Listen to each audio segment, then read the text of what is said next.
जय हिंद दोस्तों। आज हम घूमने जा रहे हैं कर्नाटक स्टेट में जो टूरिस्ट और हिस्टोरिकल इम्पोर्टेंस की प्लेसेस है बीजापुर, जिसका आज का नाम विजयपुरा है।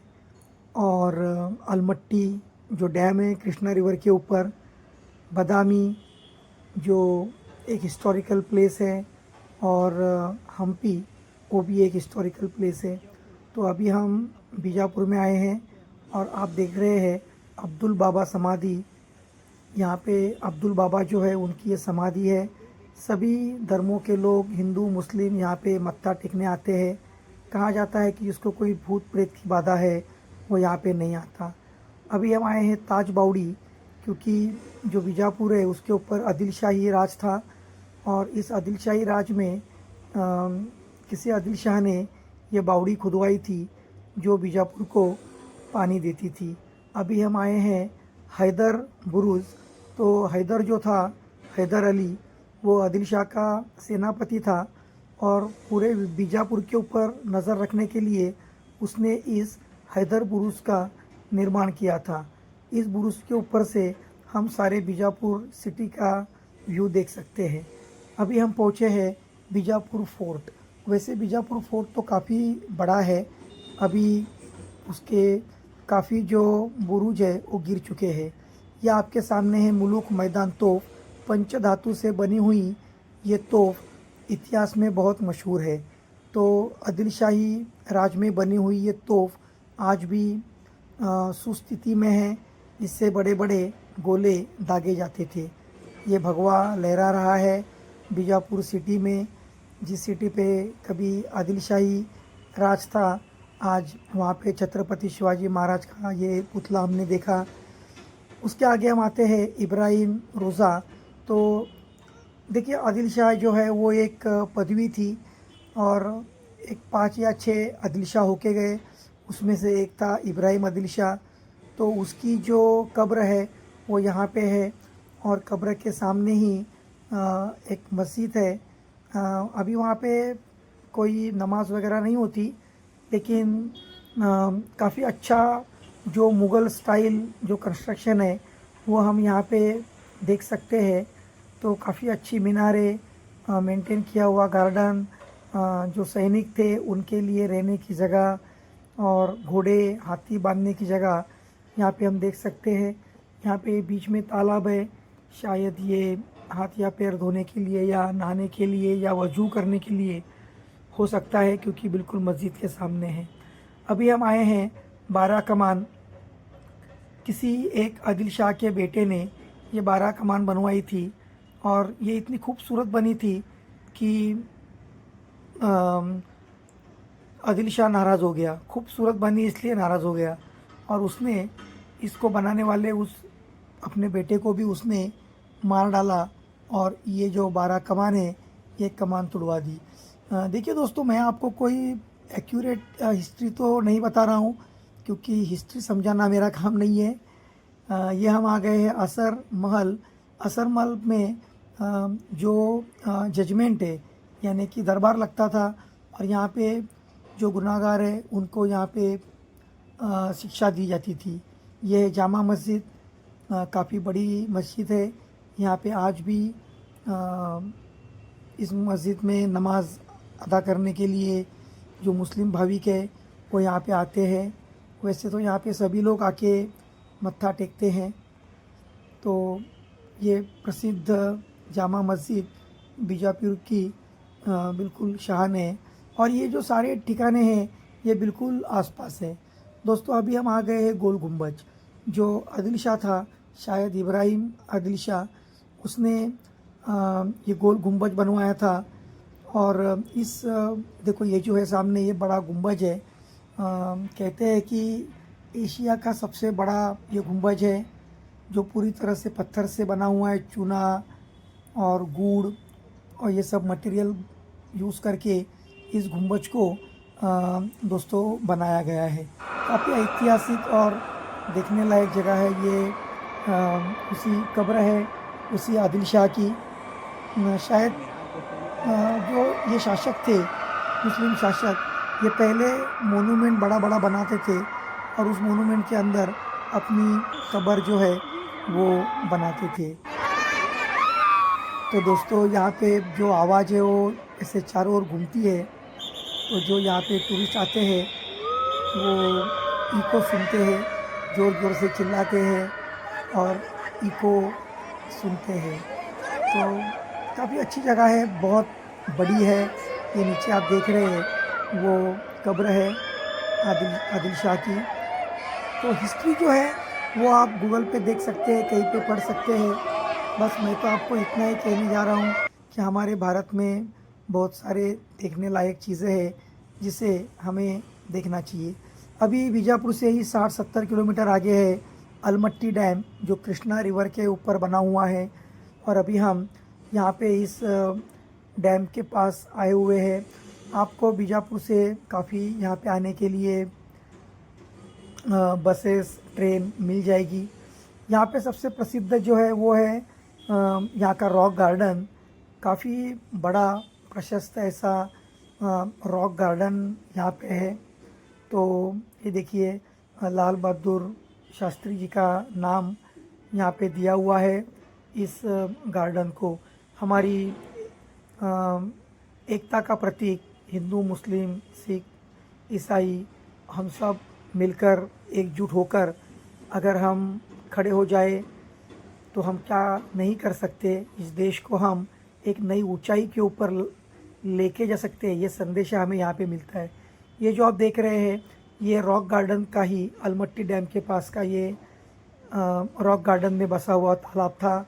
ये देखिए कितनी खूबसूरत नज़ारे हैं, अलग अलग फूलों के, फलों के और जो डेकोरेटिव अलग अलग रंग के जो पौधे हैं वो यहाँ पे इस तरह से लगाए गए हैं कि वो अलग अलग आकृतियाँ हमें दिखाते हैं। बहुत ही खूबसूरत ऐसे ये गार्डन है जो बेंगलोर का जो वृंदावन गार्डन है उसकी धरती पर ये लाल बहादुर शास्त्री गार्डन यहाँ पे अलमट्टी डैम के पास बनाया गया। तो यहाँ पे आपको डायनासोर पार्क देखने मिलेगा। अलग अलग पशु पक्षी जो यहाँ के जंगलों में पाए जाते हैं उनकी आकृतियाँ यहाँ पे है। बच्चों को, बड़ों को खेलने के लिए यहाँ पे ये गार्डन है। यहाँ पे देखिए आप झूला झूल सकते हैं। इतना ही नहीं दोस्तों, तो यहाँ पे 7D करके एक थिएटर है जहाँ पे 50 रुपये में आपको बहुत अच्छा 7D का एक अनुभव यहाँ पे मिल सकता है। जापानी स्टाइल में बने हुए गार्डन यहाँ पे है।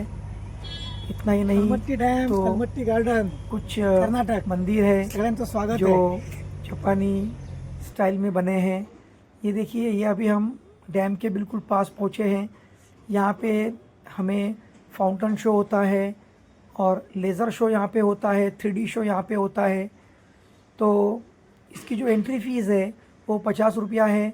50 रुपया में आप लेज़र शो देख सकते हैं, 3D शो देख सकते हैं और फाउंटेन का शो भी आप यहाँ पे देख सकते हैं। दोस्तों ये देखिए आपके सामने ये अलमट्टी डैम है और अलमट्टी डैम के बिल्कुल नीचे बना हुआ ये गार्डन जो है वो आप देख सकते हैं। तो देखिए दोस्तों कितनी खूबसूरत जो फाउंटेन्स है, कारंजे जिन्हें हम बोलते हैं, वो यहाँ पे आप देख सकते हैं। म्यूज़िकल फाउंटेन्स भी यहाँ पे हैं, बहुत बड़ी मात्रा में यहाँ पे फाउंटेन्स है। बहुत ही खूबसूरत, देखने लायक ऐसी ये चीज़ें हैं।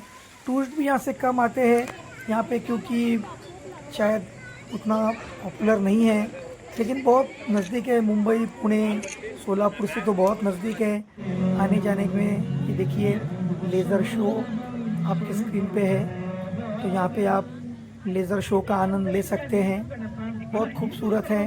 और ये रंगी बिरंगी जो फाउंटेन्स है, म्यूज़िकल फाउंटेन्स, ये म्यूज़िकल फाउंटेन्स यहाँ पे इसका भी शो होता है। और ये तीनों show, 3D show, fountain show और ये लेज़र शो, इसका जो टिकट है, entry fees, it is only and only 50 rupees, 50 rupees पर हेड, कुछ भी नहीं।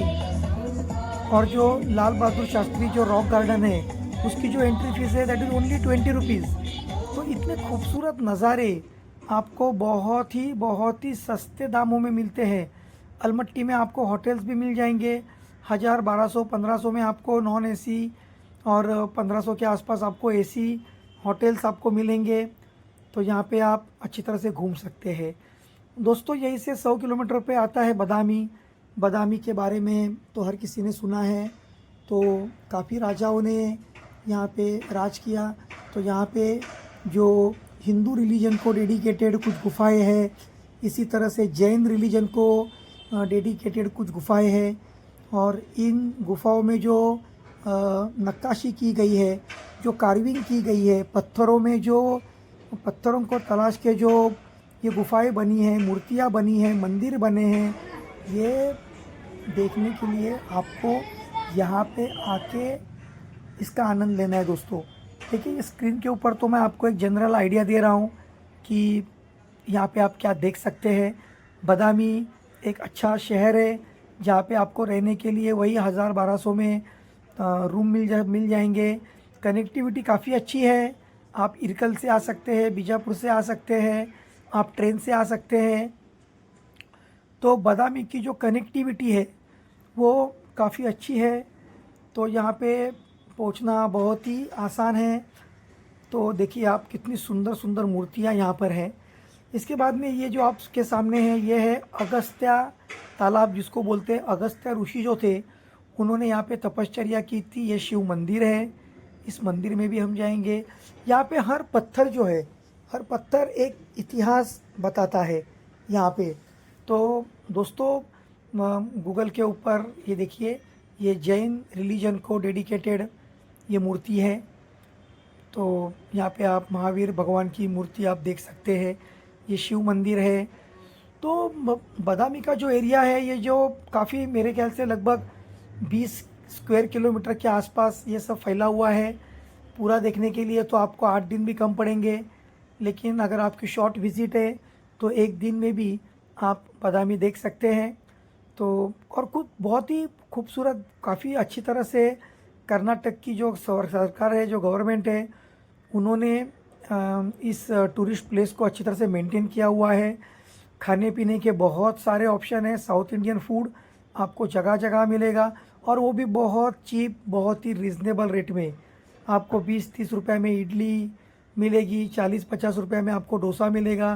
पेट भर के खाना भी यहाँ पे आपको 100 या 120 रुपये में आपको मिलेगा।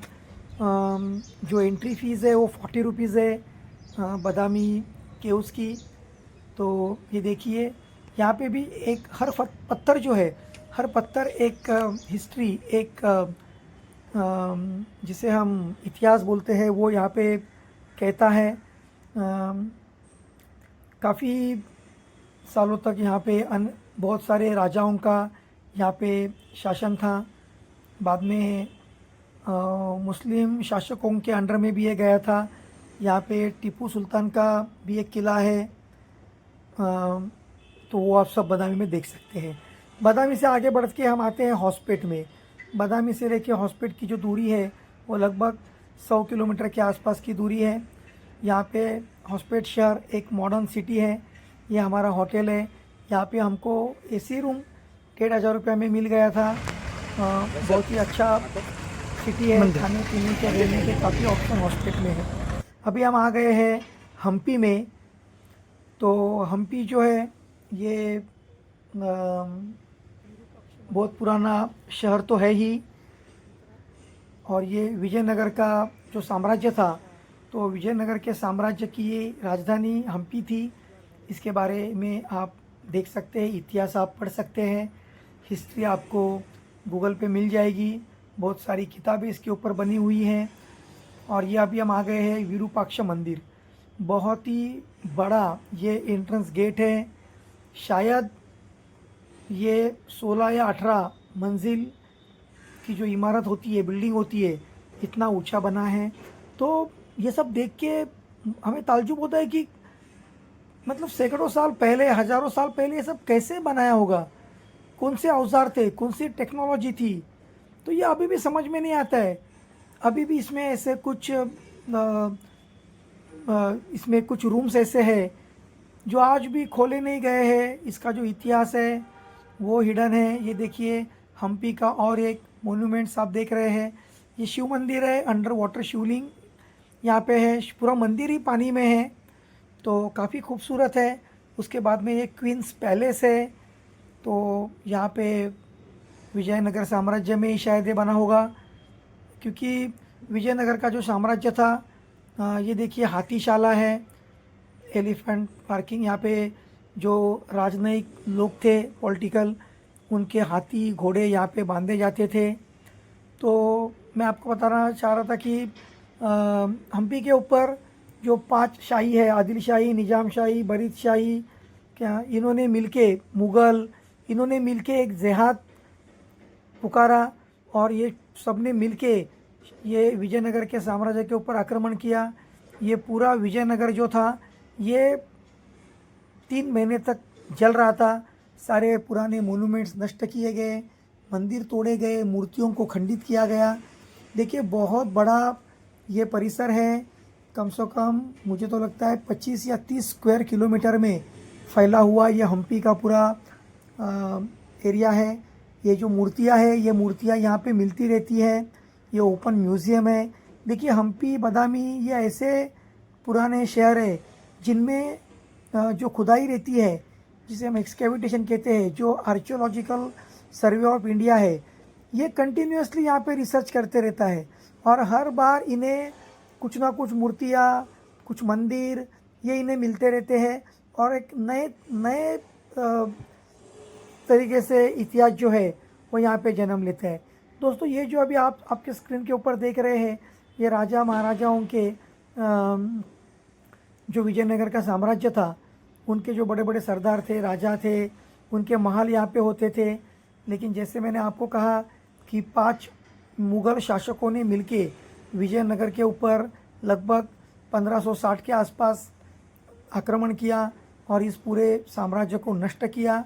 यहाँ पे जो हमारी जो धरोहर थी, ये जो हमारा हिस्ट्री थी हमारी, ये सारा यहाँ पे नष्ट हो गया। जो नॉलेज था, जो लाइब्रेरी थी, जो टेक्नोलॉजी थी, उसको जला दिया गया। जो हमारे मंदिर थे उनको तोड़ा गया, मूर्तियों को खंडित किया गया।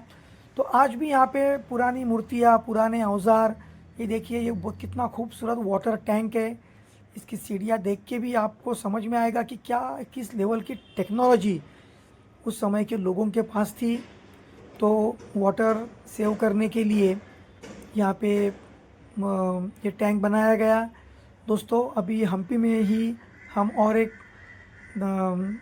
जो टूरिस्ट प्लेस है, जो मोन्यूमेंट है, उसको देखने जा रहे हैं। वो है विट्ठल मंदिर। तो विट्ठल मंदिर जाने के लिए ये छोटी सी इलेक्ट्रिक कार है। ये इलेक्ट्रिक कार से आप विट्ठल मंदिर, ज़्यादा नहीं, 1-1.25 किलोमीटर का सफ़र है, जिसके लिए 20 रुपया चार्ज लेते हैं। बहुत कम रेट है। देखिए कर्नाटक में आप कहीं भी घूमने जाइए, कर्नाटक नहीं, मैं तो कहता हूँ साउथ में आप तमिलनाडु जाइए, केरला जाइए, आंध्र प्रदेश जाइए, क्या आपको किसी भी हिस्टोरिकल प्लेस पे बहुत रिजनेबल रेट में घूमने मिलेगा, खाना पीना लॉजिंग मिलेगा। और चीटिंग तो बस ना के बराबर है। कोई यहाँ पे सब कुछ सेफ़ है, लेडीज़ के लिए सेफ़ है, टूरिस्ट के लिए बहुत टूरिस्ट फ्रेंडली ये सब जगह है। ये आप देख रहे हैं, ये विट्ठल मंदिर है। बहुत खूबसूरत जो नक्काशी है, पत्थरों को तराश के इसके ऊपर ये सब बनाया हुआ है, खम्बे हैं। और ये देखिए, ये जो आपके सामने दिख रहा है, ये म्यूज़िकल पिलर है। मतलब इस पिलर से म्यूज़िक आता है, हम उसको बजा सकते हैं। अभी देखिए यहाँ पे ये जो QR कोड रखा है, अगर आप QR कोड स्कैन करेंगे तो उस खंबे में से कौन सी आवाज़ आती है, कौन से इंस्ट्रूमेंट की आवाज़ आती है, वो आप आपके मोबाइल के ऊपर सुन सकते हैं। क्योंकि हर टूरिस्ट अगर आके अगर इन खंभों को बजाएगा तो ये खंबे तो टूट जाएंगे। इसके वजह से गवर्नमेंट ने इन खंभों को मतलब इनके लाइफ बढ़ाने के लिए या डिस्ट्रॉय ना हो, इसलिए ये सब किया हुआ है। देखिए हम्पी शहर जो है ये तुंगभद्रा नदी के ऊपर बसा हुआ है। और तुंगभद्रा नदी जो है, ये जो पूरा इलाका है ना दोस्तों, देखो ये जो आपके सामने दिख रहा है, ये अंजनेरी पर्वत है। इसी पर्वत पे दोस्तों हनुमान जी का जन्म हुआ था और यहीं पे प्रभु रामचंद्र और हनुमान जी की यहीं पे भेंट हुई थी। तो हमारे रामायण काल से ये बहुत प्रसिद्ध ऐसी किष्किंधा नगरी है। तो दोस्तों ज़रूर, ये वीडियो बहुत लंबा हो जाएगा अगर मैं आपको सभी इंफॉर्मेशन दूँ तो ज़रूर ये सब देखने के लिए आप खुद आइए, खुद प्लान कीजिए। बहुत खूबसूरत जगह है, बीजापुर हो या हम्पी हो, बादामी हो, अलमट्टी डैम हो, बहुत बहुत खूबसूरत है। तो दोस्तों ज़रूर ये सब हमारे देश का ये सब गौरव है, और ये सब घूमने के लिए, ये सब देखने के लिए हमें ज़रूर वक्त निकालना चाहिए, हमें ये सब घूमने को आना चाहिए दोस्तों। तो बस यही आपसे मैं विदा लेता हूँ। बहुत बहुत शुक्रिया, बहुत बहुत धन्यवाद। देखते रहिए Dinesh Kolge YouTube channel. Thank you.